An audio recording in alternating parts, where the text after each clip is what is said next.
Hey, welcome back folks to Horsemanship 101 again. Little safety tip, and then I'm going to talk a little bit about pressure and release and timing.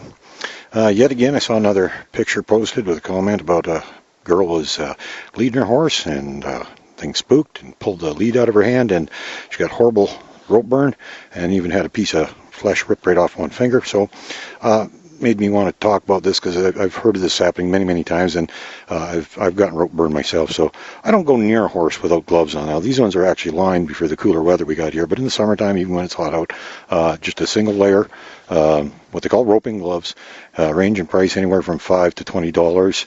$5 is usually junk. The $20 ones aren't worth what you pay, but somewhere in the neighborhood of $8 to $12 usually gets you a pretty decent glove. Saves a lot of wear and tear on your hands if you happen to lean on a corral rail or pick up a piece of board or open a barn door that's got splinters. It's going to protect your hand from that. And on top of that, if the horse ever happens to, turn her head quickly, not necessarily spooking or anything, but, even if they just turn their head quick or something happens and the rope gets pulled through your hand, you're not going to get rope burn. That's why they call them roping gloves. Anyhow, got to talk about some pressure and release and some timing here. Get my little assistant to help me out here. Got to use a web halter on her today to keep her from over-responding because she's really, really good. But I want to talk about some very simple and very basic and important principles. To get your horse to move forward, for example, no, don't do it yet. I haven't asked. There.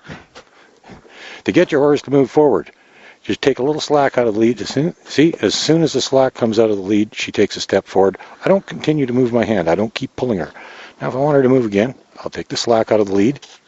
She'll take a step forward. I'll keep my hand where it is. So the minute she does the right thing, she gets released from the pressure. And that's the important part. That's the timing. Is the minute she does the right thing, she has to get released from the pressure that's being applied to her. Now, if I was to just simply keep pulling as she's coming forward, she's not going to get release, and she's going to start thinking that moving forward is actually the wrong thing because she's not getting a release for doing what she thought was right. So then, it just completely messes up what she's being taught. So very important, don't pull any harder than you have to. You don't need very much. I mean, she's pretty well trained, so it doesn't take much, but even in the process training her, I didn't apply very much pressure. And there's certainly no point in getting into tug-of-war with your horse because generally it outweighs you about 6 to 1, and the horse will win every time, and you'll get nasty rope burn even with gloves on because they'll yank that lead right out of your hand. And if you happen to do something dumb enough like wrap it around your hand, you're going to end up losing a hand or an arm. Okay, so please don't do that. Okay, don't use any more pressure than necessary. Timing critical. As soon as the horse does the right thing, you release the pressure so it knows that that's the right thing. If you don't follow through with that, or if you keep pulling on it all the time, eventually it's going to think that, well, I guess moving forward wasn't what they wanted because I didn't get the release I looked for. So that's important.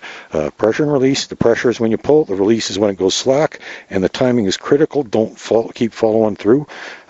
Let go as soon. Like hold your hand still. Basically, is all you got to do. So the minute they move forward in the right direction, they immediately get release, and that's what you want. I'll do another video later on, a little bit about trailer loading, because a lot of people make the mistake. They try getting into a tug-of-war with the horse, trying to drag it onto the trailer, and I don't care if you got a 3,000-pound winch up in the front of your trailer. It's about the only way you might drag a horse in. Other than that, you're just going to have a wreck on your hands. You're going to get hurt. The horse is going to get freaked out, and there's a good chance it's going to rear up and hit its head in the top of the trailer, and you don't want that either. So, hey, we'll do a video on that later. A little bit on safety. Put your gloves on. Keep your hands safe. Doesn't mean you're a wimp. And pressure and release timing is absolutely critical. Just a tiny bit, and as soon as she comes forward, she gets the release. Okay, hope you got it. Have a good day, folks.